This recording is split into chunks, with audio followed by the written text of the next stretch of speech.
Hi, I'm Pete Bollinger, and today's question is, what makes a police officer special? Well, to start off with, it's extremely difficult to get hired. Just to get hired, they have to go through an incredible process, more intense than anything else you've probably ever heard of or seen.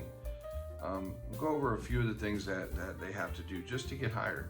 And maybe only 1 out of 200 that even consider doing this profession will actually make it to the uh, final academy spot, and then they have to go through the academy and more training, and that's a whole different issue. But just to get hired, so first you'll take a test, a written test.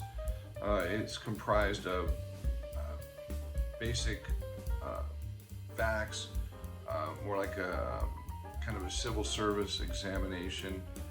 Sometimes the city will actually put a booklet together to study, 30 or 40 page booklet. You study it, and then you'll take the exam based on that booklet. They want to see how diligent you are in studying and retaining information. So if you pass that, or sometimes on the same day even, they'll give you a physical agility test. And the physical agility test is seeing your strength, your power, your endurance, your flexibility. There's probably 6 different components. There's a body drag where you're trying to drag a dummy, I think 30 or 40 feet, maybe it's 165 pounds. A lot of people can't do it. Some people throw it over their shoulder like it's nothing.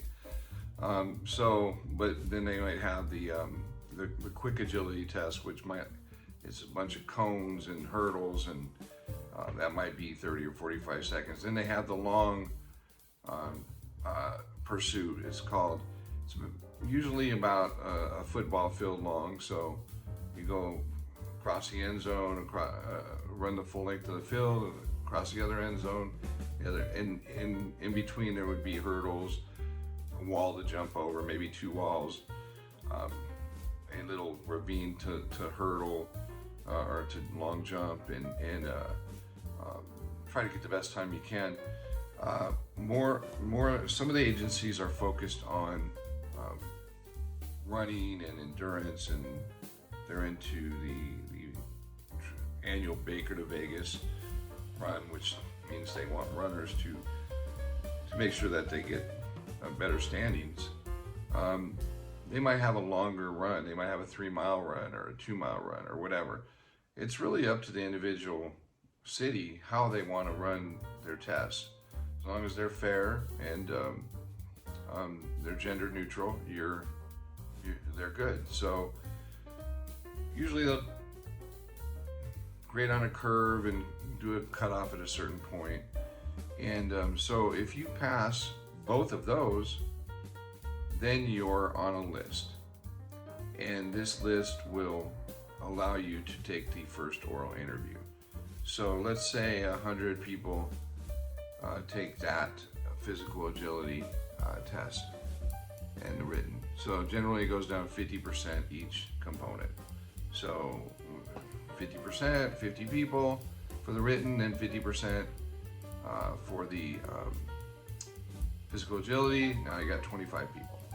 So out of the 25 people, they'll go to the oral interview, and you can't do 12 and a half people. So let's say 13 people pass the oral interview. The oral interview is comprised of many situations. They want to find out who you are, how you prepare for the position, what you've done to even get to the level to think that you can go to the academy, and what kind of ethics you have. They'll put you in situations and see what you would do. They'll see if you have the ability to take someone's life if you need to. It's pretty important too. You don't want people that can't do that if they have to. Otherwise, they'll be victims. We'll be going to their funerals when they get on the street.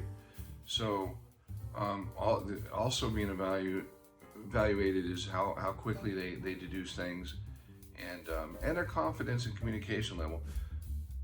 90% of police work is about communication. If you communicate well, you can master law enforcement. You really can. It's the base level and the most important thing in this profession. So after that, you're down to 13 people. So now you're going to be given a background packet, and you're going to be given this loads of paperwork to fill out. And being in the military myself, prior to, I can tell you that this background investigation is far more extensive than any military top secret investigation. It's because Johnny Cochran was O.J. Simpson's attorney. Remember when that guy that he murdered those two people and he was acquitted. Johnny Cochran said the most powerful person in the United States is a police officer. And I never really thought of it like that. And he continued, the police officer can handcuff you, can stop his car, see you on the street, step out, handcuff you, put you in the back of the police car, take you to the station, take you to jail, write a report, and put you in prison. A police officer can do that. Not many professions can wield that type of authority. So you better get the best of the best. You better get people that won't hold anything personal, that will just do their job. The protectors. I mean, you need to get people that have the ability to block everything out and do the right thing. Not, like I said, hardly any professions can do that other than law enforcement. So this packet, you go through this background packet where a background investigator looks into your life, interviews your friends, your enemies, your school, your work, sees your work history, your credit rating, why you didn't pay this bill or that bill, and finds out if you're a decent character or not, if you have character.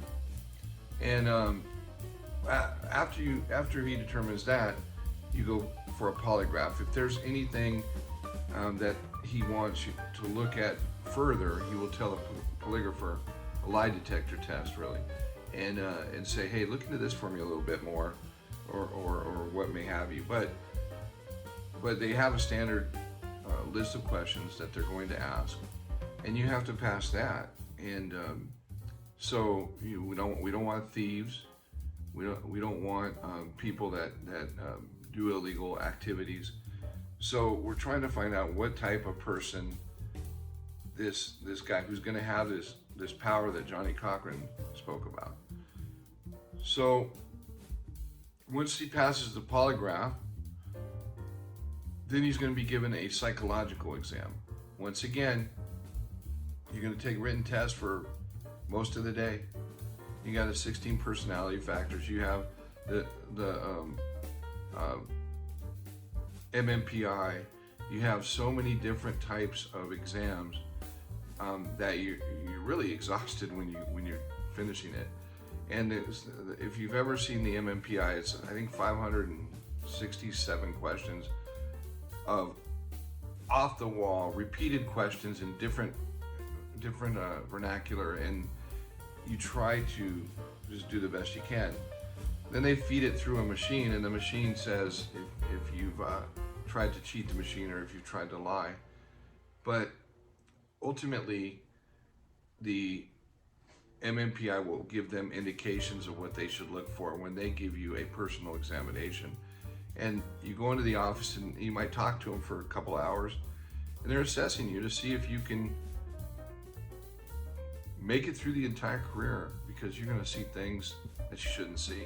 You're going to do things that you're going to have to fight feces infested, scab infested, hepatitis infested people roll around in their blood and their saliva, and then you're going to have people telling you should have done it differently. So this is just a little bit of the process, and I will continue with part 2 of this process in just a minute.